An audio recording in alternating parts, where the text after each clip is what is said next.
All right, set aside income to invest. We're almost to the end here. This is the number one thing that most people don't do, and I think that should be number 5, by the way, not number 4. They don't do it. Our goal was $1,500 a month.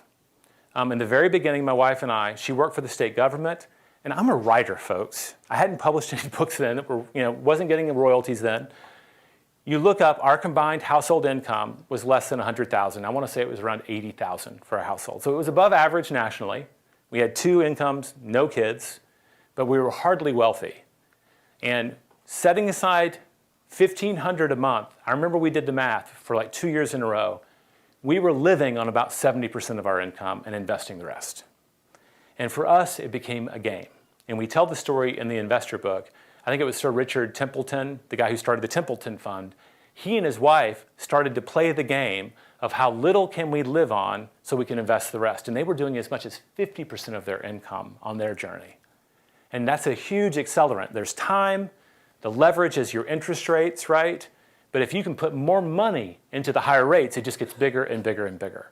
So whatever your number is, the way to do it is create a separate account and every single month move that money over.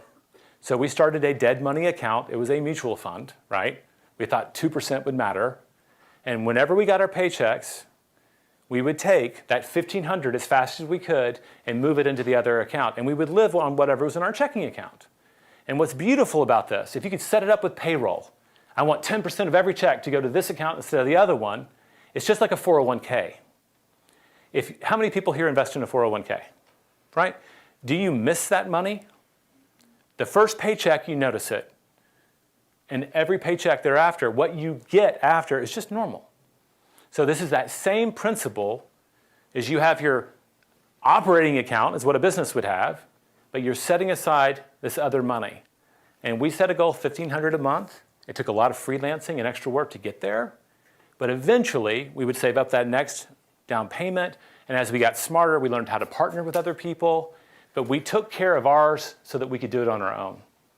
And we're about to get to the Q&A, but I think that if you have that net worth habit and you worked backwards from your goals and you're like, you know what?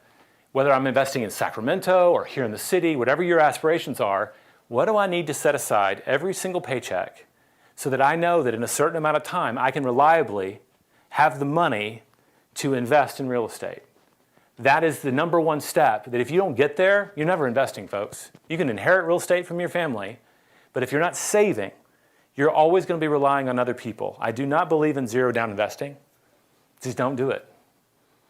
The reason we put a down payment down is even when the market crashes, the worst possible outcome for you is that when you sell a property, you have to write a check to make it go away. I don't care if I make less money, but if I have to get rid of something, I would like to get money even if it's less than I wanted. That's why we have that. It's a buffer against the market. And over time, it grows and grows.